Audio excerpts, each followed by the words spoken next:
इज्जत भाभी ने दिए देवर को मुझे देवेश कुमार शर्मा। बात उन दिनों की है जब मेरे बीटेक के फाइनल सेमेस्टर का इम्तिहान होने वाला था और मैं इसी की तैयारी में मसरूफ था।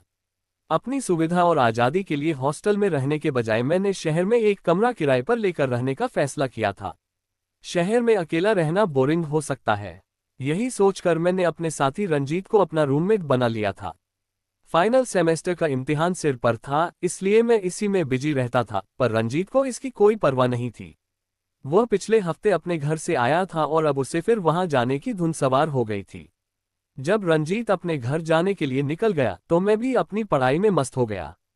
अभी आधा घंटा भी नहीं बीता होगा कि रंजीत लौटकर मुझसे बोला, भाई ये बता कि अगर किसी को मदद की जरूरत हो तो उसकी मदद करनी चाहिए या नहीं। रंजीत और मदद, मुझे हैरत हो रही थी क्योंकि किसी की मदद करना उसके स्वभाव के बिल्कुल उलट था, पर पहली बार उसके मुंह से मदद शब्द सुनकर अच्छा लगा। मैंने कहा, बिल्कुल, इंसान ही इंसान के काम आता है। जरूरतमंद की मदद करने से बेहतर और क्या हो सकता है। पर आज तुम ऐसा क्यों पूछ रहे हो? तुम्हारे घर जाने का क्या हुआ? यार, बात यह है कि मैं घर जाने के लिए टिकट खरीदकर जब प्लेटफॉर्म पर पहुंचा तो देखा कि एक औरत अपने 2 बच्चों के साथ बैठी रो रही थी। मुझसे रहा न गया और पूछ बैठा, आप क्यों रो रही हैं? उस औरत ने जवाब दिया, मुझे जहानाबाद जाना है। इस समय वहां जाने वाली कोई गाड़ी नहीं है। अगली गाड़ी के लिए मुझे कल सुबह तक यहाँ इंतजार करना होगा। मैंने पूछा, तो इसमें रोने वाली क्या बात थी?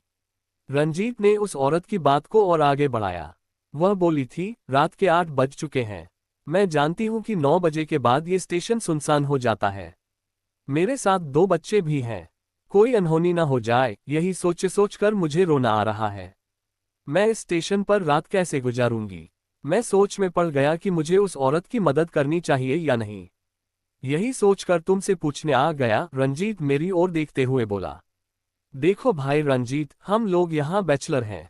किसी की मदद करना तो ठीक है, पर किसी अनजान औरत को अपने कमरे पर लाना मुझे अच्छा नहीं लग रहा है। मकान मालकिन पता नहीं हम लोगों के बारे में क्या सोचेगी। मुझे उस समय पता नहीं क्यों उस अनजान औरत को कमरे पर लाने का ख्याल अच्छा नहीं लग रहा था, इसलिए अपने मन की बात उसे बता दी। मकान मालकिन पूछेगी तो बता देंगे कि रामध्यान की भाभी है, यहाँ डॉक्टर के पास आए हैं। वैसे भी हम लोगों के गांव से अक्सर कोई न कोई मिलने तो आता ही रहता है। रंजीत ने एक उपाय सुझाया। आपको बताते चले कि जिस बिल्डिंग में हम लोग रहते थे उसकी दूसरी मंजिल पर रामध्यान भी किराए पर रह रहा था। वह वैसे तो हमारे ही कॉलेज का एक शरीफ छात्र था, पर हम लोगों से जूनियर था, इसलिए न केवल हमारी बातें मानता था बल्कि हमें इज्जत भी देता था। ठीक है, अब अगर तुम उस औरत की मदद करना ही चाहते हो तो मुझे क्या दिक्कत है? रामध्यान को सारी बातें समझा दो। रंजीत तेजी से सीढ़ियां चढ़ता हुआ रामध्यान के पास गया और उसे सारी बातें बता दी। उसे कोई दिक्कत नहीं थी, बल्कि उस औरत के रात भर रहने के लिए वह अपना कमरा देने को भी तैयार था। वह उसी समय अपनी कुछ किताबें लेकर हमारे कमरे में रहने चला आया। अब तुम जाओ रंजीत, उसे ले आओ, और हाँ, उससे ये भी समझा देना कि अगर कोई पूछे तो खुद को रामध्यान की भाभी बताए। नहीं, तुम भी मेरे साथ चलो, वह मुझे भी अपने साथ ले जाना चाहता था। मुझे पढ़ने दो यार, इम्तिहान सिर पर है। मैं अपना समय बर्बाद नहीं करना चाहता, मैं बहाना करते हुए बोला। अच्छा, किसी की मदद करना समय बर्बाद करना होता है? तुम्हारा अगर नहीं जाने का मन है तो साफ साफ कहो। वैसे भी एक दिन में तुम्हारी कितनी तैयारी हो जाएगी। एक दिन किसी की मदद के लिए तो कुर्बान किया ही जा सकता है। रंजीत किसी तरह मुझे ले ही जाना चाहता था। ठीक है भाई, जैसी तुम्हारी मर्जी। आज की शाम किसी की मदद के नाम, मैं मजबूर होकर बोला। थोड़ी देर में मैं भी तैयार होकर उसके साथ निकल पड़ा। रंजीत आगे आगे और मैं पीछे पीछे। वह मुझे स्टेशन के सबसे आखिरी प्लेटफॉर्म के एक छोर पर ले गया, जहां वह औरत अपने दोनों बच्चों के साथ बैठी थी। वह हमें देखकर मुस्कुराने लगी। न जाने क्यों, उसका इस तरह मुस्कुराना मुझे अच्छा नहीं लगा। मैं सोचने लगा कि न जाने कैसी औरत है, पर उस समय मुझसे कुछ बोलते नहीं बना। स्टेशन से बाहर आकर मैंने 2 रिक्शे वाले बुलाए। मुझे टोकते हुए वह औरत बोली, 2 रिक्शों की क्या जरूरत है? एक ही में एडजस्ट कर चलेंगे न? बेकार में ज्यादा पैसे खर्च कर रहे हैं। पर हम एक ही रिक्शे में कैसे चलेंगे? मैंने सवाल किया। वह बोली, देखिए ऐसे चलेंगे। कहकर वह रिक्शे की सीट पर ठीक बीच में बैठ गई और दोनों बच्चों को अपनी गोद में बिठा लिया। आप दोनों मेरे दोनों ओर बैठ जाए। वह हम दोनों को देखकर मुस्कुराते हुए बोली। मुझे इस तरह बैठना अच्छा नहीं लग रहा था, पर उस दौर में पैसों की बड़ी किल्लत थी। अगर उस समय इस तरह से कुछ पैसे बच रहे थे तो क्या बुरा था। आखिरकार हम दोनों उसके दोनों ओर बैठ गए। हमारे बैठते ही अपने एक एक बच्चे को उसने हम दोनों को थमा दिया। मैं अब भीतर ही भीतर कुड़ने लगा था। हमारी अजीब हालत थी। हम उसकी मदद कर रहे थे या वह हमसे जबरदस्ती मदद ले रही थी। रिकशे की रफ्तार तेज होती जा रही थी और मेरे सोचने की रफ्तार भी तेज होने लगी थी। मैं कहाँ हूँ, किस हालत में हूँ, ये भूलकर मैं अपनी सोच में ही डूबने लगा था। न जाने क्यों मुझे बार बार यह ख्याल आ रहा था कि कहीं हम कुछ गलत तो नहीं कर रहे हैं। कमरे पर पहुंचते पहुंचते रात के 8 बज चुके थे।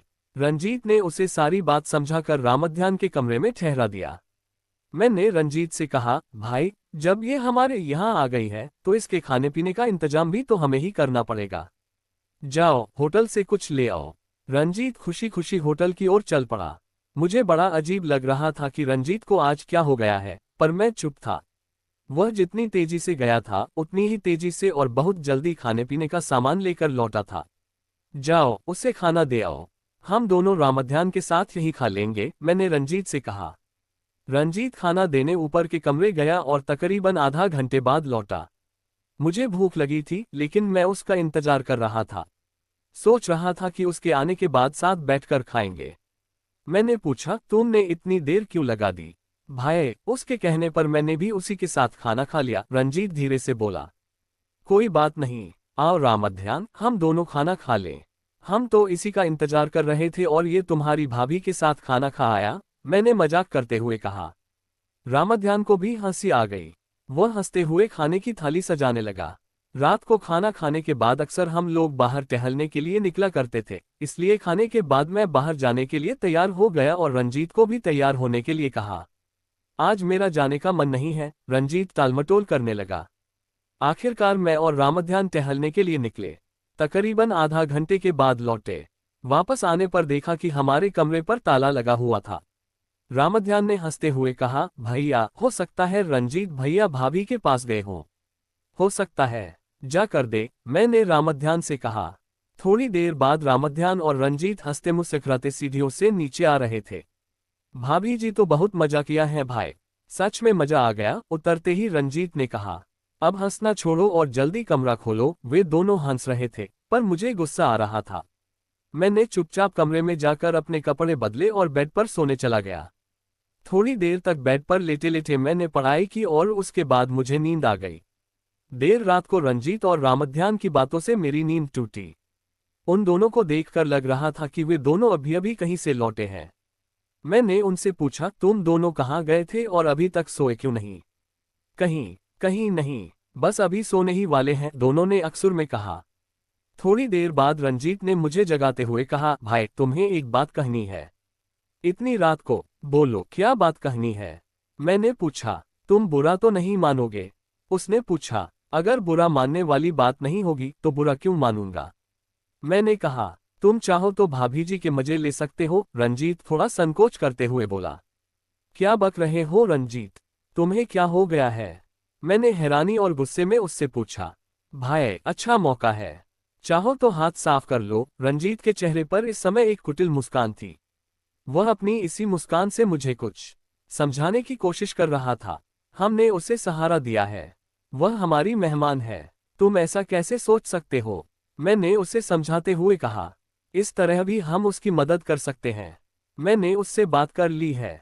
एक बार के लिए 200 रुपये में सौदा पक्का हुआ है। वह मुझे ऐसे बता रहा था जैसे कोई बड़ा उपहार भेंट करने जा रहा हो। मुझे तुम्हारी सोच से घिन आती है रंजीत। आखिर तुम अपने असली रूप में आ ही गए। मुझे हैरत हो रही थी कि तुम भला किसी की मदद कैसे कर सकते हो। अब तुम्हारी असलियत सामने आए। मुझे पहले से ही शक हो रहा था, पर मैं ये सोचकर चुप था कि चलो, एक अच्छा काम कर रहे हैं।